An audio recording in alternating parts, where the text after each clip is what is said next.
હનુમાનજીના જન્મની છે. ક્યારેક આપણને એમ થાય કે આ શું થયું આપણી સાથે. આમ તો જો કે મારે તમને હનુમાનજીની કથા કરવી છે ને, જેમ હનુમાનજીની કથા આવી કઠોર કૃપાથી થઈ છે ને હનુમાનજીનો જન્મ, એવો જ પણ એના સ્વામીની કથા આવી જ છે. સેવક અને સ્વામીના બેયની કથામાં આ મહત્તા છે. બેયને એક જ માર્ગની કથા. તમે જુઓ બંનેના જન્મની પૂર્વ ભૂમિકા જુઓ તમે. બેવને શાપ મળેલો છે.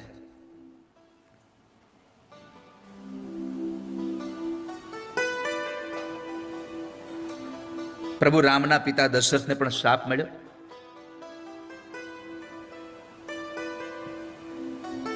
અને હનુમાનજીના માતુશ્રી જે અંજના છે એ પણ શાપિત થઈને જ આવ્યા છે. એ સ્વર્ગની અપ્સરા હતી,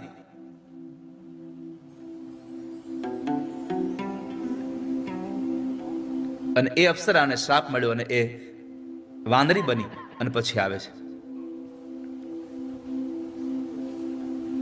તો બંનેના જન્મમાં શ્રાપ એક માધ્યમ બની અને બેયના જન્મની પૂર્વ ભૂમિકાને સરખાવે છે, અને પછી આ જગતમાં બંનેનું પ્રાગટ્ય થાય છે. અને આમ તમે જોવા જાવ ને તો જીવ જન્મે અને પ્રભુ પ્રગટે છે. પરમાત્માએ આટલી સરસ આપણને માયાથી આ બધું આપ્યું છે. અને એમાં સૌથી વધારે મોટા મોટી માયા કોઈ આપી ને હવે તો હમણાં જે આ નવ ટેકનોલોજીમાં જે મોબાઈલ આવ્યો ને દર્શન, એ સૌથી મોટી માયા છે. માણસ બેઠો હોય અહીંયા કથામાં, પડ્યો હોય મોબાઈલમાં. તમને જ કહેતો, તમે તો મોબાઈલ લાવતા નથી ભેગો અહીંયા. તમે તો કોઈને લાવ ભેગો, લાવો દર્શન ભેગો, હે તો મૂકી દેજે.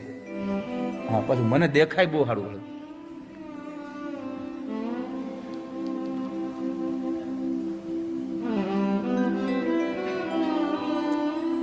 એક વાત તમને કહું, જે વસ્તુ તમે કરવા માટે બેઠા છો ને 100% હાજર એમાં જ રહેવું. મેં ઘણી વખત એક આ સંદેશો આપ્યો છે સમાજને કે તમે જે કામ કરો, જમવા બેસો તો જમવામાં જ તમારે હાજર રહેવું. જમવાના સમય તમારા મોબાઈલને સાયલન્ટ કરી દેવું, વાઇબ્રેશન નહીં. જમો છો ત્યારે કેવળ જમતા જ હોવા જોઈએ તમે. પણ ઘણા લોકો જમણાથી જમ્યા કરે, દાબાથી મોબાઈલમાં ચાલુ હોય. એમાં શું ખાધું ને કેટલું ખાધું ખબર જ ન હોય, કઈ પતી જાય. જે કામ કરી રહ્યા છો એમાં સંપૂર્ણપણે તમે વફાદાર રહીને કામને વફાદાર રહો, તમારી જાતને વફાદાર રહો, હાજર રહો.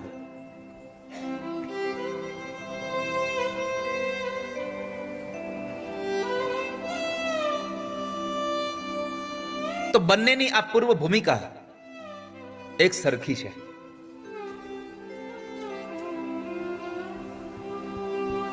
હનુમાનજી મહારાજને એના જન્મની કથા ભગવાન રામના કામ કરવા માટે જવાનું હતું, ત્યારે સ્વયં જામવાન નામના રીછે હનુમાનજીને પોતાની કથા સંભળાવી છે. તમને તો ખબર છે કે હનુમાનજીને પોતાનું બળ યાદ કરાયું જામવંતે.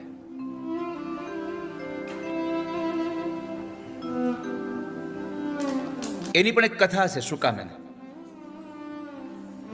એ આગળના સમયમાં. હજી આપણી પાસે 3 દિવસ બાકી છે.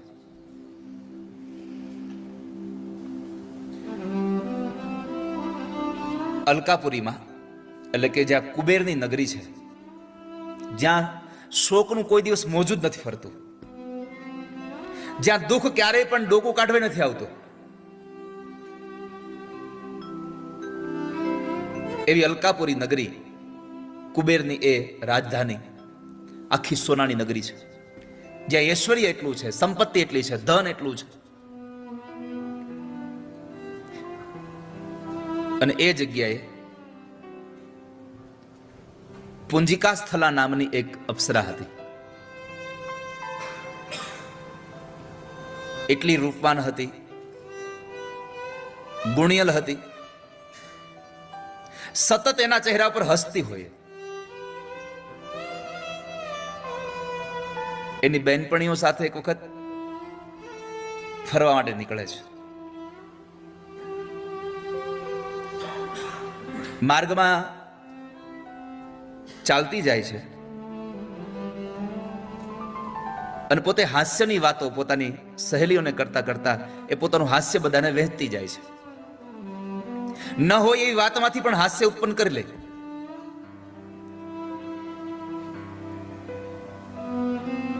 સાહિત્યકારો જયારે ઓલા હાસ્ય કલાકારો તમને કહે છે ખબર છે, તમે નજર કરો ત્યાં તમને હાસ્ય મળે. એમ આ માણસ, આ સ્ત્રી જ્યાં હોય ત્યાંથી એને હાસ્ય શોધી લે.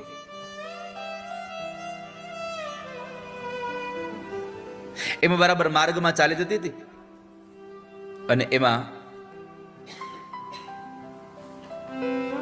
એક તપોધન મુનિ સામે મળ્યા. પોતાનું શરીર આખું એને પોતાના તપની અંદર કૃશ કરી નાખ્યું છે, એટલું તેજ હતું. શરીર ભલે કદાચ પતલું થઈ જાય ઉપવાસ કરીને, પણ એ ઉપવાસનું તેજ એટલું વધી જાય ને કે તમારા શરીરની આભા વધી જાય. ખાલી જાડા હોય તો જ આપણે હારા લાગીએ એવું ન હોય, પણ આપણા શરીરની આભા એવી હોવી જોઈએ કે સામેવાળો માણસ એ આભાથી પ્રસન્ન થઈ જાય. તો મુનિ ચાલ્યા આવતા હતા ને એ તેજસ્વી પણ હતા. આ તો હસતા હસતા જતા હતા, પણ એમાં બન્યું એવું કે બરાબર એ મુનિ ઉપર એની નજર પડી અને મુનિનું મોઢું જરા કદરૂપું હતું. એને જોઈ અને આ પુંજિકા સ્થલે હસે છે. જો એ હસવાનું એમને એમ ખાલી મૌન રહ્યું હોત તો વાંધો નહોતો, પણ એની આંખો એના નેત્રના સંકેતથી એને પોતાની બહેનપણીઓને પણ બતાવ્યું અને પછી હસે છે. આ દ્રશ્ય એને બરાબર આ મુનિએ જોઈ લીધું કે મારા ઉપર હસે છે. આંખના ઈશારાઓ થઈ ગયા, મારી મજાક કરી છે, આવું આ મુનિને સમજાઈ ગયું. ક્રોધ આવ્યો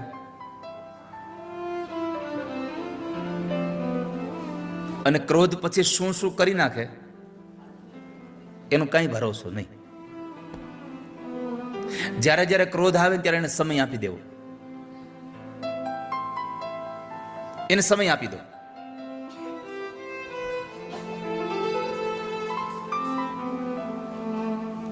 મુનિની આભા જોઈ અને પુંજિકા સ્થલે સમજી ગઈ છે કે કદાચ મને શ્રાપ મળી જશે, એટલે એને ક્ષમા માગી, માફી માંગવા આવી ગઈ છે. પણ ક્રોધ એટલો બધો અંદર વ્યાપી ગયો હતો કે તપોધન મુનિ બોલ્યા છે કે તારો સ્વભાવ ચંચળ છે, વાનર જેવો છે, અને તે મારી મજાક કરી છે. હું તને શ્રાપ આપું છું કે તું મૃત્યુલોકમાં વાનરીઓની માં જન્મ લઈશ અને વાંદરી રૂપે તને આ સંસારમાં જન્મ મળશે. પુંજિકા સ્થલી પગે લાગવા લાગી, ક્ષમા કરી દો, ક્ષમા કરી દો, મારી ભૂલ થઈ ગઈ. એક નાના એવા અપરાધનો આટલો મોટો દંડ આપશો તમે મને? આ સંસારમાં સાધુ સરળ સ્વભાવ હોય છે. સાધુનું હૃદય બહુ સરળ હોય છે. સૌથી પહેલી વાત કરી કે સંતોનો સ્વભાવ સરળ હોય. સરળ સ્વભાવ ને મન કુટિલાય. એના મનમાં કોઈ દ્વેષ ન હોય, એના મનમાં કોઈ જાતનો રાગ ખટરા કશું ન હોય. અને વાલા ભક્તજનો, આ દુનિયાના માણસના કપડા મેલા હોય ને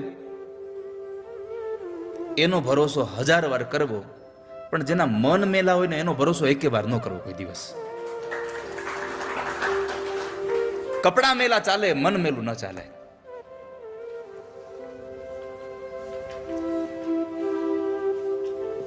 પગે લાગે છે પુંજિકા સ્થલી, મને માફ કરી દો, મારાથી અપરાધ થઈ ગયો, આટલો મોટો દંડ ના આપો. સાધુએ પોતાના સ્વભાવ પ્રમાણે એટલું કહ્યું કે તને શ્રાપ આપ્યો છે એ તો ભોગવવો જ પડશે, પણ હું તને આશીર્વાદ સાથે એટલા આપું છું કે તારી મરજી પ્રમાણે તું ફરી પાછી મનુષ્યનું શરીર ધારણ કરી શકીશ. તને જ્યારે મરજી થશે ત્યારે તું એ શરીરને ધારણ કરી શકીશ. સાધુ પોતાની મસ્તીમાં ચાલ્યા ગયા. આ બાજુ પુંજિકા સ્થલા વિચાર કરે છે કે મારે સ્વર્ગનું સુખ છોડી અને એક આ મૃત્યુલોકમાં વાંદરું થઈને જવાનું, આ દુઃખ ભોગવવાના. આમ વિચાર કરતા કરતા કરતા ડૂબી ગઈ. એ બધી એની સેવા કરે છે, એને જગાડવાના પ્રયત્નો કરે છે. પ્રયત્નના અંતે જ્યારે જાગે છે, ઉઠતાની સાથે જ સૌથી પહેલો શબ્દ બોલી છે કે મારા રોમે રોમમાં મને આનંદ છે, મને રોમે રોમમાં મને આનંદ છે, મારો આખા શરીરમાં મને આનંદનો અનુભવ થઈ રહ્યો છે. એટલે સખીએ પૂછ્યું કે હમણાં તું મૂર્છામાં હતી અને તને આનંદ શેનો થઈ રહ્યો છે, શું થયું તને? તો કહે છે કે હમણાં જ મારા કાનમાં કોઈ મને કહીને ગયું છે કે તું આ સંસારમાં જ્યારે મૃત્યુલોકમાં એક માણસ, એક વાંદરી બનીને આવીશ, આ મૃત્યુલોકમાં તારો જન્મ થશે ત્યારે તું તેજસ્વી પુત્રની માં બનવાની છું. આવું મારા કાનમાં કોઈ કહીને ગયું છે. આ વાતને વારે વારે સ્મરણ કરે છે. અને તમે જે વાતનું વારે વારે સ્મરણ કરો ને એ વસ્તુ તમારા જીવનમાં બને છે. જે વાતને તમે વારે વારે સ્મરણ કરો એ તમારા જીવનમાં બનતું જાય છે.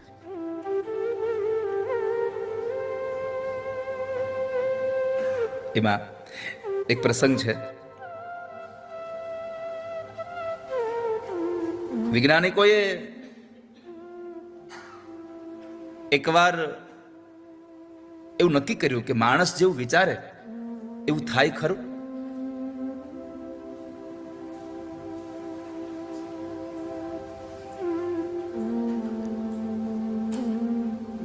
એટલે એક પ્રયોગ કર્યો. એક માણસને કોઈ ગુનામાં એને પકડે છે, જેલમાં પૂર્યો, અને જેલમાં પૂર્યો પછી એને મૃત્યુદંડની સજા સંભળાવવામાં આવી અને એને કહ્યું કે તને ફાંસીએ નહીં લટકાવવામાં આવે તો કહે છે કે તને એક વખતના સમયે અંધારાની અંદર તારી આંખોને બંધ કરી અને તારા શરીરમાં સર્પનું ઝેર ચડાવીને તેને મારવામાં આવશે. આવું કહી અને એને જેલમાં કેદ કરી દીધો. દિવસો, અઠવાડિયા, મહિનાઓ આવું વીતી ગયું અને એક વખતના સમયે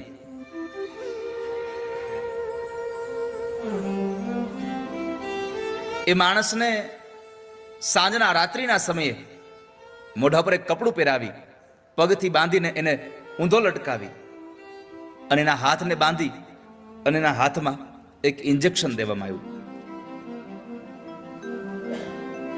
ઇન્જેક્શન સાવ સાદું હતું, એમાં કોઈ પ્રકારનું ઝેર નહોતું. એ માણસ મરી ગયો. જ્યારે એને લેબોરેટરીમાં એનું તપાસ કરવામાં આવી તો એના આખા શરીરમાં ઝેર હતું. કેમ? સતત વિચારતો હતો કે મને ઝેર આપીને મારી નાખવાના છે, મને ઝેર આપીને મારી નાખવાના છે. આ વિચારોએ સાદું આપેલું ઇન્જેક્શન પણ ઝેર બનાવી દીધું. તમારા વિચારોની તાકાત કેટલી છે!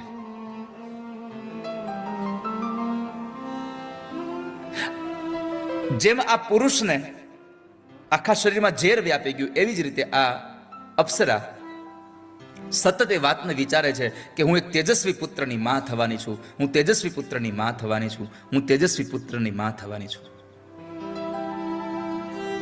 આ શ્રાપ મળ્યો વાંદરી થવાનો. કારણ શું હતું? એક ખાલી હસવાનું, ખાલી હસવાનું કારણ હતું.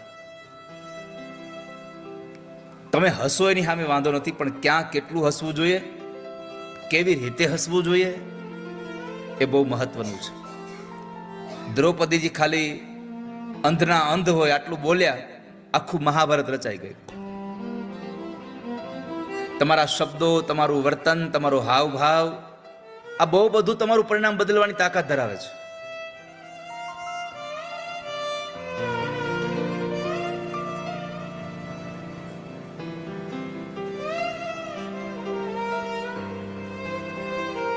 તો જ્યારે એ વાંદરી બનવાની એને તેજસ્વી પુત્રની માં બનવાની આ શબ્દો જ્યારે એને કહ્યા ત્યારે મેનકા નામની અપ્સરા ત્યાં હાજર હતી. એમણે એક બહુ સુંદર વાત કરી કે આ દુનિયામાં સ્વર્ગનું સુખ જેટલું મહત્વ નથી ને, એના કરતા સૌથી વધારે જો કોઈ સુખ હોય તો આ સંસારમાં સંતાનોનું સુખ છે. અને એમાં પણ સ્ત્રીઓને માતૃત્વ મળે એનાથી મોટું સુખ આ સંસારમાં કોઈ નથી. જે સ્ત્રી માં બને છે એને સૌથી વધારે સુખ પ્રાપ્ત થાય છે. દુઃખોને સહન કરીને પણ સુખ સહન મળે છે.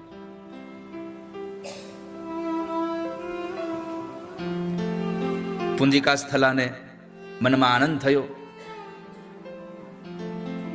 કે મારાથી હસાઈ ગયું અને પેલા મુનિએ મને શાપ આપ્યો, પણ એ શાપમાં પણ મને આશીર્વાદ મળ્યા કે હું એક તેજસ્વી પુત્રની માં થવાની છું. ક્યારેક ક્યારેક કોઈક શાપ પણ આપણા માટે આશીર્વાદ બની જાય. અને પછી તે અપ્સરા વાનરરાજ કુંજરને ત્યાં દીકરી બનીને જન્મે છે. વાંદરનો જે રાજા હતો કુંજર, લાડકોડથી એ દીકરીને મોટી કરે છે અને એને લાડથી એનો પિતા એનું નામ અંજની કહી અને એને બોલાવ્યા રાખતો હતો. દીકરી મોટી થવા લાગી. જેમ ચંદ્રની કળા વધે એમ વધે છે. નથી સત્યનારાયણ ભગવાનની કથામાં આવતું લીલાવતી અને કલાવતી? કલાવતી ચંદ્રની કળાની જેમ મોટી થાય. ઘણી ઘણી વખત આપણે સાંભળ્યું હોય, દીકરી દિવસે ન વધે એટલી રાતે વધે, રાતે ન વધે એટલી દિવસે વધે. મોટી થવા લાગી.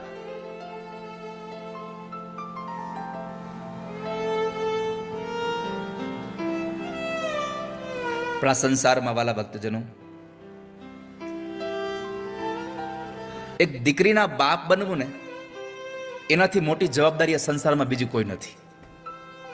દીકરીના બાપ બનવું,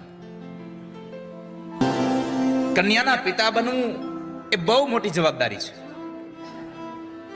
કારણ કે દીકરી જન્મે સૌથી પહેલી ચિંતા થાય કે મારી દીકરીને ઘરવાળો તો સારો મળશે ને, એને ઘર સારું મળશે ને, એને અનુરૂપ આ સંસારમાં કોઈ પુરુષ તો મળી જશે ને. ખાલી દીકરી મોટી થઈ જાય અને પછી એને પરણાવી દે એટલે ચિંતા પૂરી થઈ જાય એવું નથી હોતું. સતત ચિંતા હોય છે કે સાસરામાં સુખી તો થશે ને. સતત આવા વિચારોમાં એ બાપ જીવતો હોય છે. કન્યાના પિતા થવું એ પરમાત્માએ કુદરતે આપેલી સૌથી મોટી કઠિન જવાબદારી છે કે એક દીકરીના બાપ બનવું. કુંજર રાજ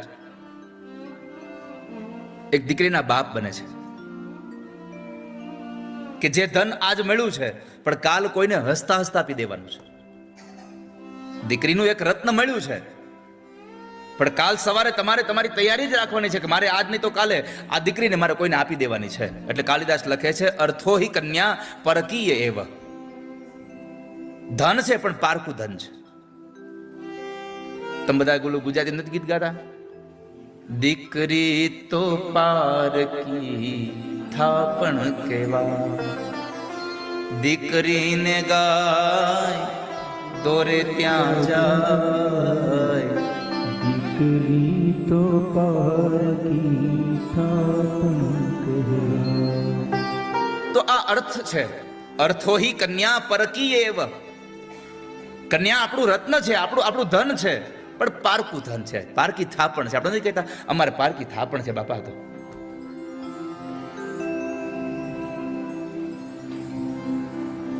અને પછી એ થાપણ પૈસાની હોય, એ થાપણ કોઈ ઘરેણાની હોય, એ થાપણ ગમે તે હોય, કન્યા હોય, પણ પારકી થાપણ હાચવવી અઘરી બહુ છે. એટલે કવિ ભાસ લખે છે, દુઃખમ ન્યાસસ્ય રક્ષણમ. આ સંસારમાં પારકી થાપણને હાચવવી એ બહુ મોટી અઘરી જવાબદારી છે. તો કુંજરને પણ આ મોટી જવાબદારી મળી, પણ પ્રભુ કૃપાએ આપી છે. પરમાત્મા સુખ બધાને આપી દે છે. પ્રભુ સુખ બધાને આપે છે, પણ દુઃખ એવા લોકોને આપે છે. ભગવાન ટકોરો મારે છે કે આ સહન કરી ગયો છે ને, જોઈ જોઈને ભગવાન દુઃખ આપે છે. સુખ તો બધાને મળી જાય, દુઃખ કેવલ પરમાત્મા ચકાસીને જ આપે કે આ દુઃખને લાયક છે, આ દુઃખને સહન કરી શકશે, એને દુઃખ આપે છે ભગવાન. તો કુંજરને અહીંયા પરમાત્માએ આ દીકરીની જવાબદારી આપી.